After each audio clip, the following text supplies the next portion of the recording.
दोस्तों, अब आप सावली नागिन सीरीज का भाग नंबर 17 सुनेंगे। वह इस प्रकार से है। उधर नदी के किनारे छपाक सी आवाज से मंगल साधु तथा सावली चौंक उठे थे। पानी हिलोर मारने लगा। सावली का हाथ उसकी पॉकेट में पहुंच चुका था, यानी जिस पॉकेट में उसका मिनी रिवॉल्वर था। सावली मंगल कुछ भी नहीं समझे कि आखिर नदी उस पार से पानी में कूदने वाला कौन है जो कि अभी डूबा पड़ा है। सावली जी, यहाँ से हट चलिए, मंगल त्रिशूल उखाड़ कर बोला। वह कोई खतरनाक पहाड़ी बाघ हो सकता है, मछलियाँ पकड़ने के लिए नदी में कूदा होगा। वह हम लोगों पर भी हमला बोल सकता है। नहीं मंगल जी, कोई जंगली जानवर इंसान पर अनालाहक हमला नहीं बोलता। आपको कहीं जाना हो तो जाइए, फिर मुलाकात होगी। अब मैं यहाँ से आगे बढ़ूँगी। ठीक है सावली जी। यह बोलकर मंगल पहाड़नाथ के मंदिर वाली दिशा में बढ़ चला। सावली भी वहाँ से नदी का किनारा पकड़कर आगे बढ़ी। उसका हाथ पॉकेट में पड़ी रिवॉल्वर पर जकड़ा हुआ था। आंखें उस स्थान पर टिकी थीं यहाँ किसी के कूदने से पानी अभी भी हिलोर मार रहा था, यानी तरंग कर रहा था। सावली कुछ समझ नहीं पा रही थी कि नदी उस पार से नदी में कूदने वाला कौन है जो कि अभी डूबा पड़ा है।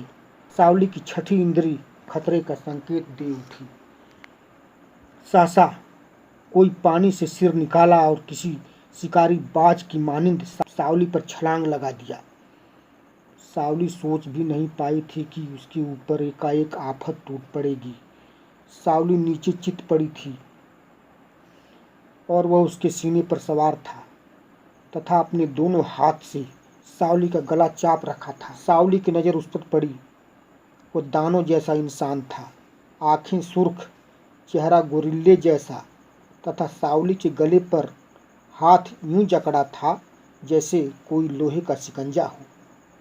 वो फटे बाँस जैसा बोला, हरामजादी, कुतिया कुतिया की पिल्ली, आई हो गुफा की जांच पड़ताल करने।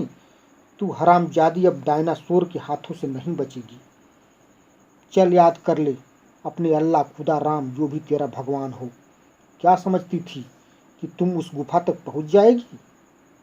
हम लोग बड़े से बड़े सुरमाओं को उस गुफा के भीतर दफन कर दिए हैं।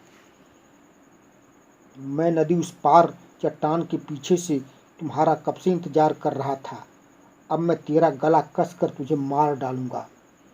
फिर मैं और मेरे साथी तुम्हारी डेड बॉडी के साथ खूब रेप करेंगे। अगर तुम पसंद आ गई तो हमारे बॉस एल्बर्ट भी तुम्हारे साथ मुंह काला करेंगे।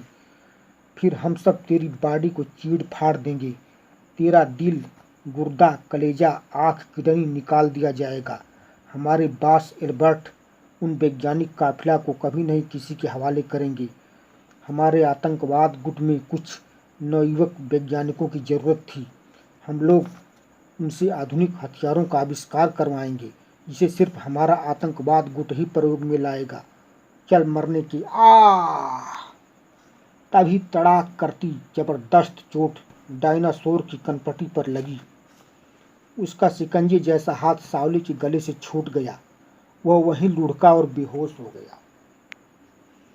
दरअसल जब सावली को लगा कि वह उसका गला कस देने वाला है, वह पीछे पॉकेट से रिवॉल्वर की नन्ही नाल पकड़कर उसे खींच ली तथा दस्ते से उसकी कनपटी पर वार कर दी थी। वार काफ़ी तगड़ा निकला। डायनासोर बेहोश हो चुका था। चाहती तो वह उसे गोली भी मार सकती थी, लेकिन न जाने क्या सोचकर गोली नहीं चलाई। वह उछलकर खड़ी हुई और धूल झाड़ती हुई अपने लोह जड़ित बूट से ठोकर मारकर डायनासोर को चित कर दी।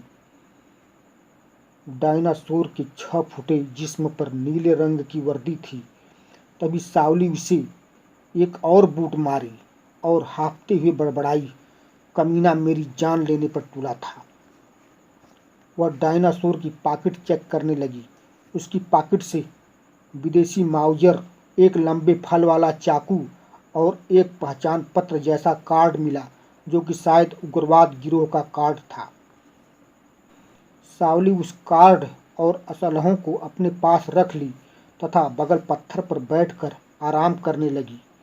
वह अभी भी हाँफ रही थी। फिर वह सिगरेट जलाकर पीने लगी। अब आगे की कहानी अगले एपिसोड में सुनेंगे, और यदि आप इस चैनल को सब्सक्राइब नहीं किए हैं तो सब्सक्राइब कर लीजिए और बेल आइकन दबा दीजिए। अब मिलते हैं आगे अगले वीडियो में।